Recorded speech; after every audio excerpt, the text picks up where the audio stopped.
poem called Hoppin' Dennis. A man was hitching a lift on the slip road of the A16 just outside Calais. Despite his sharp, chiselled features and a certain desperation to his body language, I felt compelled to pick him up, so I pulled across and rolled down the window.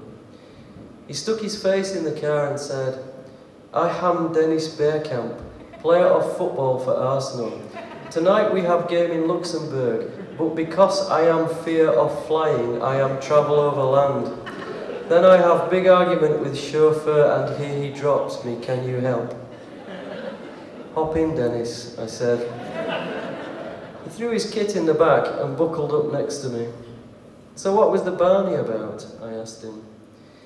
Dennis sighed and shook his classical-looking head.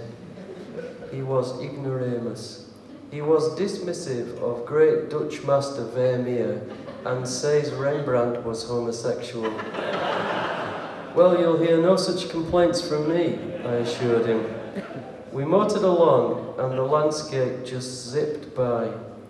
And despite some of the niggles and tetchiness which crept into Dennis's game during the latter part of his career, he was a perfect gentleman and the complete travelling companion. For example, he limited himself to no more than 4 wine gums from the bag which gaped open between us, and was witty and illuminating without ever resorting to name-dropping or dressing-room gossip. Near the Belgian border, a note of tiredness entered Dennis's voice, so to soothe him to sleep, I skipped from classic rock to easy listening.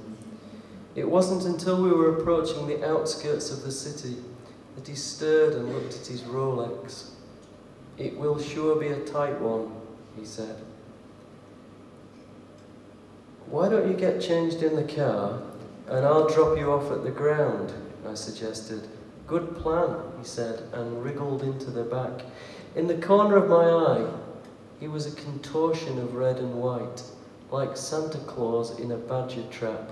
Though, of course, I offered him complete privacy, because like most professionally trained drivers, I use only the wing mirrors, never the rear view.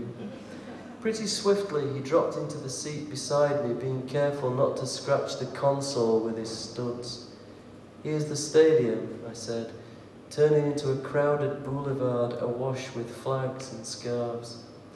Dennis jogged away towards a turnstile, through which the brilliance of the floodlight shone like the light from a distant galaxy.